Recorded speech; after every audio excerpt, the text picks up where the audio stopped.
Olá, sétimo ano, aqui é a professora Tayana, está aí se aproximando da nossa avaliação parcial. Então, hoje eu vou iniciar com vocês a nossa revisão.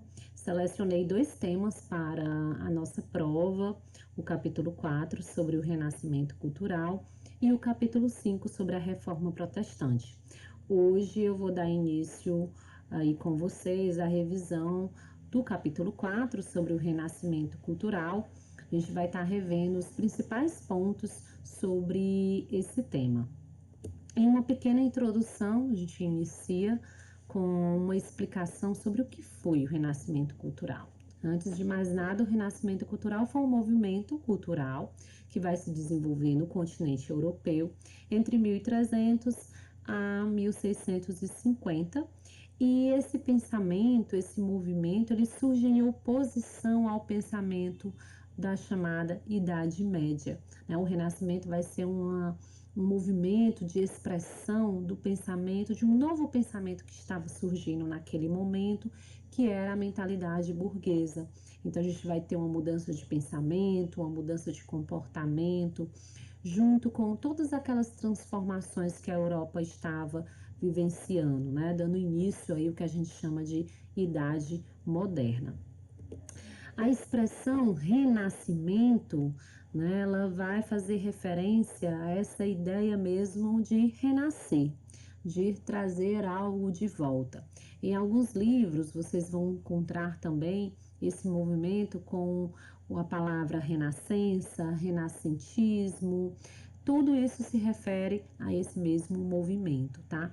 E a ideia era renascer, revalorizar, trazer de volta, se inspirar na cultura da antiguidade clássica, na cultura greco-romana. Então, renascimento, porque se buscava renascer, se inspirar nos valores culturais que eram defendidos, que estavam ali na literatura, na escultura, nas pinturas, que faziam referência à sociedade grega, à sociedade romana. Então, por isso o nome Renascimento.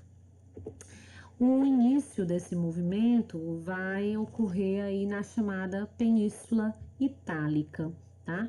O Renascimento vai ter origem aí nas cidades italianas, porque naquele momento a Itália era o centro comercial da Europa. A Península Itálica recebia rotas de comércio que vinham da Ásia, do norte da África, do Oriente Médio. Então, a Península Itálica era a entrada e a saída de mercadorias, recebia um grande fluxo de mercadores, um grande fluxo de culturas, que circulavam pelas cidades. Então, aquela economia dinâmica, rica, acabou incentivando as famílias mais ricas da região a realmente investir em produção cultural, a comprar aquilo que estava sendo produzido pelos intelectuais dessas cidades italianas. Em destaque aí para a cidade de Florença, Gênova e Veneza, aonde irão surgir os maiores nomes desse movimento cultural. Então, lembre-se, a Itália, a Península Itálica, ela será o berço do renascimento cultural, do renascimento científico.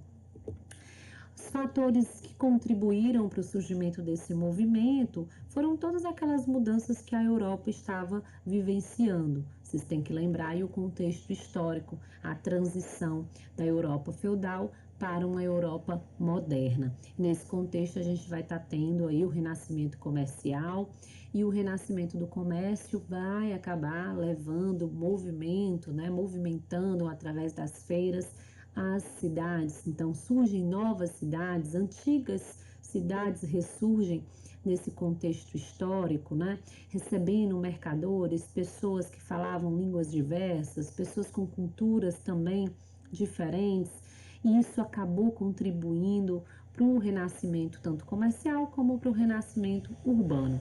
E junto dessas cidades, os chamados burgos, surge aí uma nova classe social, a chamada burguesia, que vai estar muito relacionada, ligada ao renascimento comercial, como também ao renascimento urbano. Nesse contexto, nós também vamos estar tendo aí o enfraquecimento dos senhores feudais e o fortalecimento dos reis e rainhas. A gente está tendo aí o centralismo político. E os antigos monarcas também vão se interessar por essas expressões artísticas, tá? Vão apoiar e incentivar também esses artistas e intelectuais que vão estar surgindo com o renascimento cultural.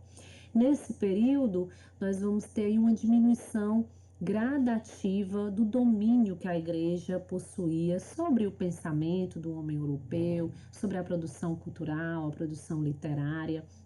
Então, a igreja que antes monopolizava, controlava a cultura medieval, vai perdendo cada vez mais a sua influência diante dessa nova dinâmica social, econômica que a Europa estava vivenciando, tá? E um reflexo disso vai ser o surgimento aí das universidades, esses centros de estudo que vão começar a surgir em Portugal, na Espanha, na Inglaterra, na França, na Itália, que vai aí, nesses centros vão se estimular cada vez mais a leitura dos clássicos com relação às obras da Grécia Antiga, o direito romano, e nesses espaços a gente vai ter um momento de maior reflexão e discussão acerca do pensamento, da filosofia, da capacidade humana. Então, tudo isso vai acabar contribuindo aí para o surgimento desse movimento cultural no continente europeu. E aí a gente vai analisar um pouco sobre as características do chamado renascimento cultural. Listei aí algumas das principais características para vocês. A primeira é o humanismo. Olha aí o nome, né? Humanismo, então já me faz referência ao ser humano. O ser humano passa aí a ser o principal centro de estudo, de inspiração desses intelectuais. Junto com o humanismo, nós vamos ter o antropocentrismo. Antropo significa homem, centrismo, o centro. É isso mesmo, o homem passa a ser o centro da produção literária, da produção de esculturas, arquitetônicas, pinturas, tudo girava em torno de reproduzir o homem, tanto a sua forma física, como o seu pensamento, os seus sentimentos e por aí vai. Então, o homem passa a ser visto como o centro do universo, tá?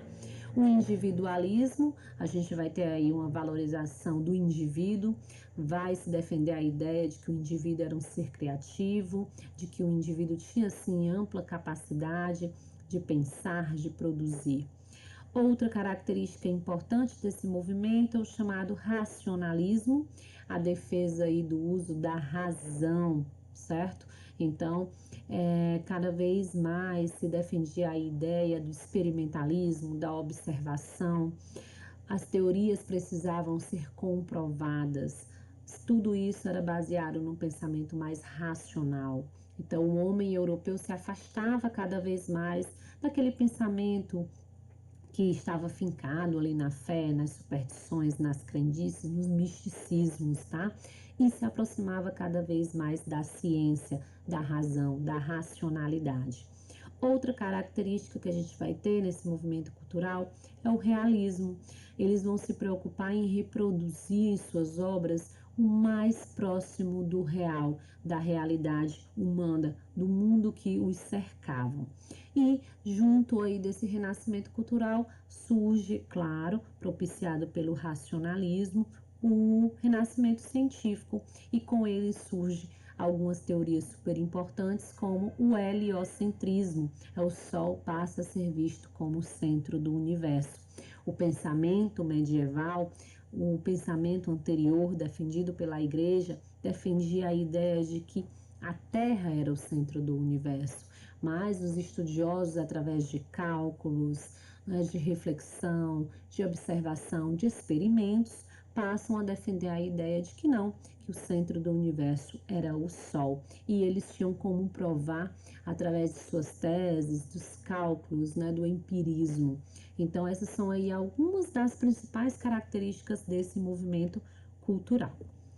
Outro ponto aí importante que vale a gente salientar, deixa eu voltar aqui, com relação, tá, do Renascimento. Opa, deixa eu voltar aqui para vocês. Os chamados, que eu não posso esquecer, os chamados mecenas. Então, quem eram os mecenas? Eles vão ser super importantes para o movimento renascentista. Os mecenas poderiam ser membros da burguesia, príncipes e até mesmo papas. Eles financiavam esses artistas, protegiam, né? Eles eram vistos como os patronos da arte. Então, eles contratavam esses pintores, escultores, e dessa maneira eles incentivavam a produção artística, principalmente aí na Itália no seu início. Então, entre as famílias mais ricas de Florença, a gente pode destacar a família dos Médicis. Eles, além de controlar o governo da cidade, também se tornaram aí mecenas de referência, né? Passaram aí a incentivar, a encomendar obras de arte, eram grandes patrocinadores de artistas locais na Itália. Então, os mecenas eram aqueles que patrocinavam os artistas renascentistas. E a gente vai destacar as características da pintura da Renascença. A gente vai ter a utilização da técnica da perspectiva e profundidade. Se vocês observarem essa imagem da Anunciação de Sandro Botticelli, vocês conseguem perceber a imagem ao fundo, né? Nos dá a ideia, a técnica da perspectiva, ela acaba trazendo uma profundidade à imagem, então isso vai ser muito utilizada pelos pintores da época. Outra característica da pintura, a prática do autorretrato, vai ser algo muito comum os artistas pintarem a eles mesmos, né? Colocar. E ao lado aí da tela, nós vamos ter aí o espelho, onde eles retratavam as suas imagens. E o realismo, como eu disse para vocês, a intensa preocupação de retratar o mais próximo do real. Vale salientar que eles não vão abandonar os temas religiosos, mas vão dar mais espaço aos temas relacionados ao ser humano, né? As problemáticas que acabavam aí repercutindo sobre o comportamento humano, sobre o pensamento, sobre as ações humanas, enfim, eles não vão negar a existência de Deus, eles apenas vão querer retratar o que seria para eles a maior obra de Deus, que seria o homem. Na arquitetura, a gente vai ter aí a retomada do modelo centralizado de templo, sempre desenhado em forma de uma cruz, com uma cúpula sempre de grande destaque, como vocês podem ver aí na fotografia da Catedral de Santa Maria del Fiore. E essa planta, né, dá para a gente poder idealizar como era a estrutura por dentro dessas igrejas e dessas catedrais, e elas tinham esse formato de cruz, baseado e influenciado na cultura grega. Outro ponto super importante, a escultura. A gente vai ter uma intensa representação e valorização do corpo humano, bem semelhante às esculturas gregas. Volta-se à representação do nu, né, como um maior exemplo de realismo, numa exaltação à forma física humana. Também se inspiraram em elementos da natureza e usavam vários tipos de materiais: mármore, bronze, madeira. Então, a gente consegue perceber a preocupação em dar leveza a esses materiais, né? Os gestos, as expressões. Então, eles se preocupavam bastante em aproximar essas imagens da realidade, das expressões humanas, tá? Alguns intelectuais e artistas de destaque: Leonardo da Vinci, Michelangelo, Rafael Zanzio, Donatello, foram aí de grande destaque, principalmente do Renascimento italiano, tá? A gente também teve aí grandes nomes do Renascimento fora da Itália: Portugal, Espanha, Inglaterra, nomes como Alemanha, Dante Alighieri,